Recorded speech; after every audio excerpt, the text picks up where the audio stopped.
I'm in Professor Sponge's class, and he basically, to illustrate the similarities between monkeys and humans, okay, he puts a picture of a black woman next to a picture of a gorilla to outline similarities. And so for me personally, I like to look at how the university deals with situations. And in terms of York's response to the situation, I'll get to that.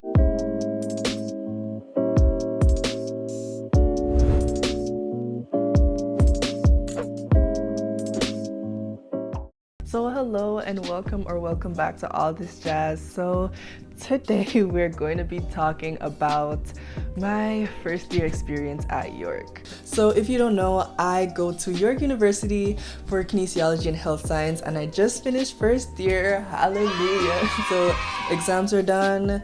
So I'm just basically going to be reflecting on my first year, and hopefully this is helpful for everyone that is considering going to York, or if you just are excited about college and you're watching college videos. I hope this will be helpful for you. So this video is going to be discussing the good, the bad, and the ugly, and I'll have all the timestamps of each category down below in the description box. So of course we want to start off with the good, so let's start positive, right? So the good, I feel like York, because it's such a big school, and especially if you like, you know, the big, like 100,000 students, I don't remember exactly how much kids go to York or how much students go to York. We can't really take advantage of that right now, but because I feel like because it's so big, it has like a lot of clubs. Like there's so many clubs. Like I feel like for anything, really any type of interest, like the most niche type interest, you will find a club that you will enjoy. I feel like a lot of my positive experiences in my first year have to do with clubs, because it allows you to meet people with the same like interests and with the same mindset, even with high school, of course, right? But I feel like because York is so big, there's so many clubs, so I feel like it makes it easier to find the one you want, and it's so easy to make a club. So even if you don't find it, which I doubt you won't, but if you don't, you can always just make one. But for me, a lot of my positive experiences in first year had to do with clubs, because actually my two favorite clubs, one of them is called Women in White Coats. So through that club, I've met so much like just brilliant, focused, like gorgeous women that are interested in STEM like I am. So it makes it easier, because for me, I want to be a doctor when I grow up. I have my mindset on being a doctor. Whether it will work out, I'm praying to God. And also one of my other favorite clubs is called UCI, United Caribbean Islands, and it's just, I just see all the events of what they would host if it was in person, and I see them, you know, dancing and stuff, and I'm like, I wish I could join y'all. And that's like the good part of college, is getting involved and going to all the events. And even now, like, of course we can only go to virtual events, and I've still been making the most of it, because they have like little trivia nights and little girl talks and stuff like that, and it's just fun to meet with them and just chill. Also with the good, I feel like professors. So of course every school has good professors and not so great professors, but I've had a few good professors in my first year, and the first one that comes to mind is my math professor. He's just very animated. I enjoy going to the class and like seeing what he has to say today. It's kind of one of those classes where, like, regardless of whether you know what's going on in the class, like you just enjoy being there because the teacher just makes it fun.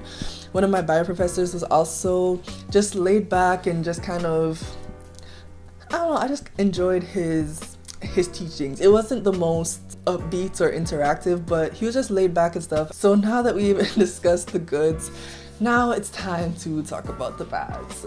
So with the bads, I feel like the first thing that comes to mind is my psychology class. And not psychology like as a program, not necessarily the program as a whole, but more so just my class, because as soon as I logged in on the first day, there was some kid dancing like Fortnite dances in some like video game mask thing to like the most awful trap music. It was so annoying, and like at first it's kind of like, you know, whatever, it's trolling on online school, like what's new, right? But then it kind of turned into, he was there day after day. We still don't know how he got the info because he doesn't go to York. But yeah, it kind of went from, oh, just some annoying little kid, to literally him body shaming girls in the class, calling black people the N-word and monkeys. Like, it was just a mess. And basically they had to put in a system that made it so much more complicated to log into the class. So thanks, kid. But at least it got rid of him and we didn't see him again after that. So it was fine. So now that we're done with the bad, now it's time to get to the ugly. Okay, so to preface this, like, of course every university has good and not good professors, and so for me personally, I like to look at how the university deals with situations and how they deal with their complaints of certain professors to judge the school as a whole and not the actual professor. And in terms of York's response to the situation, I'll get to that in the end. I have a story time for y'all. So I was in a sociology type class and we were discussing racism. And so this student, who we're gonna call,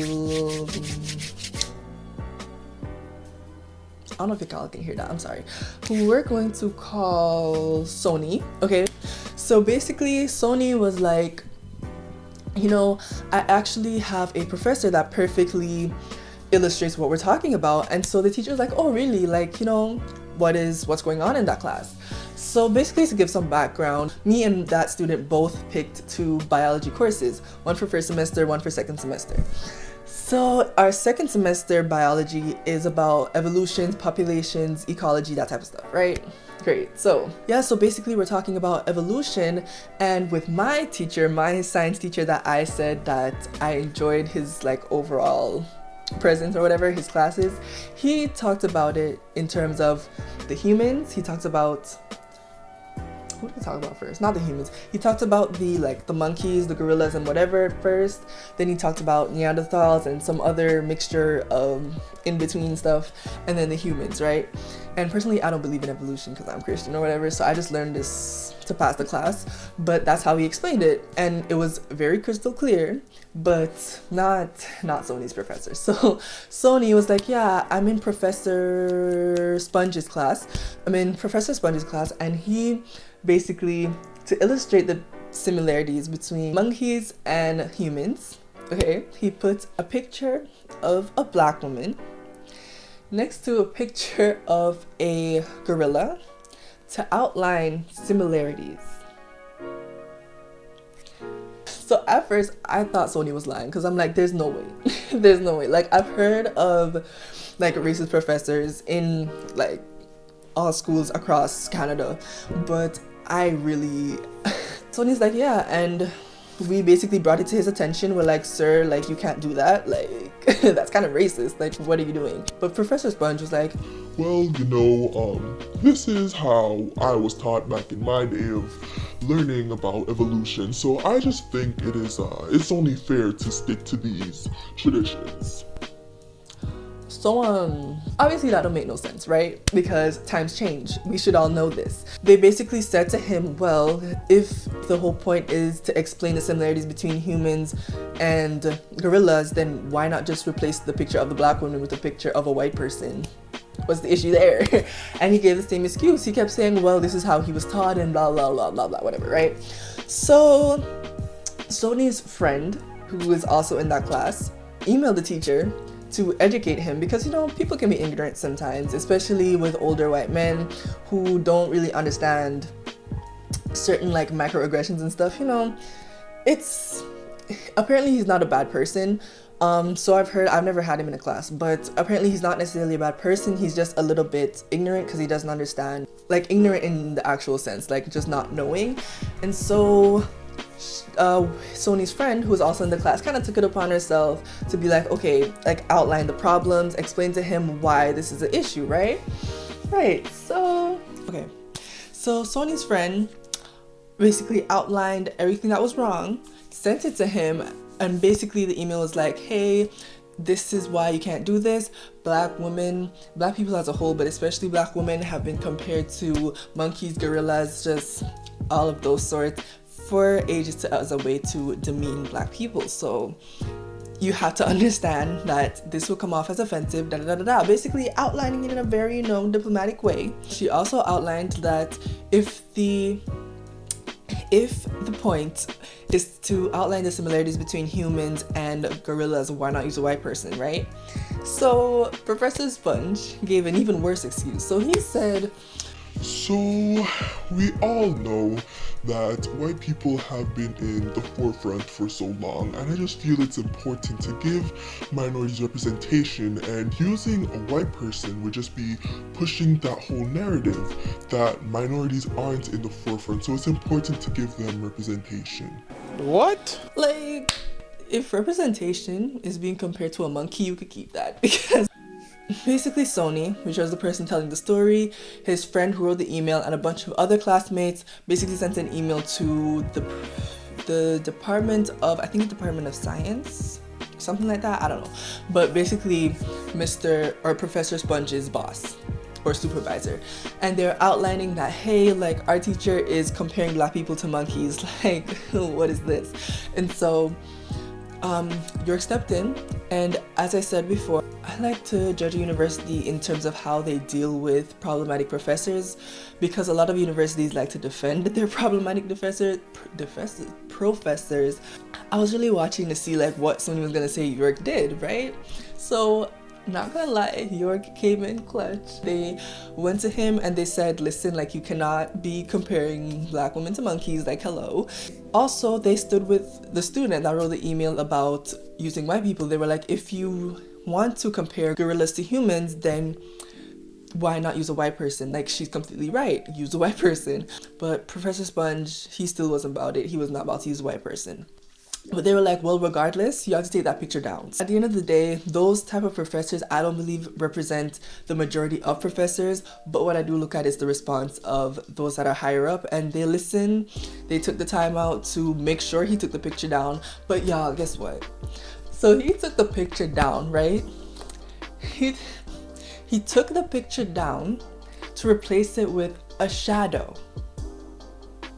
He was so hell-bent on not comparing white people to gorillas that he used a shadow instead of putting a white person. And basically the people that are higher up was like, okay, that's kind of extra, but you know, just don't use black people.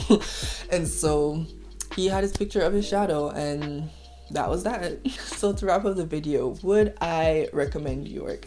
And I feel like with this, it can't really be a yes or no question. It really does depend on what you value personally. But what I can say, if you value a diverse school, then you should definitely consider York, because there's a lot of different ethnicities here. And also, if you value a big campus, because I think York is actually the second biggest university campus in Ontario, behind UFT, but UFT is not for me. But I think it is. I think it's the second biggest. So if you like a big campus, then York might be for you. And also, if you value a big university plus getting involved, I feel like York is good for that, just because there's so many different departments, because it's so big, and so many different clubs that you can join that will allow you to get involved, because I've been able to get involved in a lot of stuff for my first year. So I feel like if that's something you're into, you kind of want to experience the college life and campus life and all that. I can't speak of the in-person experience, obviously, but based on what I've seen of what they would host in person and what I've seen from their virtual events, it's pretty easy to get involved, because there's just so much to do because it's such a big campus. And so if you value those three things, you know, diversity, a big campus, and getting involved, then I would recommend York. But yeah, overall, I've been liking it so far. Like, to be completely honest, it wasn't necessarily my first choice, but look, in hindsight, I'm glad that I ended up going to York, and especially with my program. And also, if I would recommend my program. So if you want to get into medicine, I personally would recommend kinesiology and health science, because it gives you a good backup. Like, for me, I was kind of worried about, like, you know, not getting into med school and all that, but, you know, knock on wood, because I need to get in. But if that doesn't happen, it's nice to know that I have a safety net, because I can always just switch into kinesiology and become a kinesiologist or athletic therapist or one of those type of jobs. And so if you kind of like kinesiology and you kind of like the athletics part, or you just want a safety net, then I would recommend that program. But yeah, that is it. Thank you for watching, and I hope to see you next time.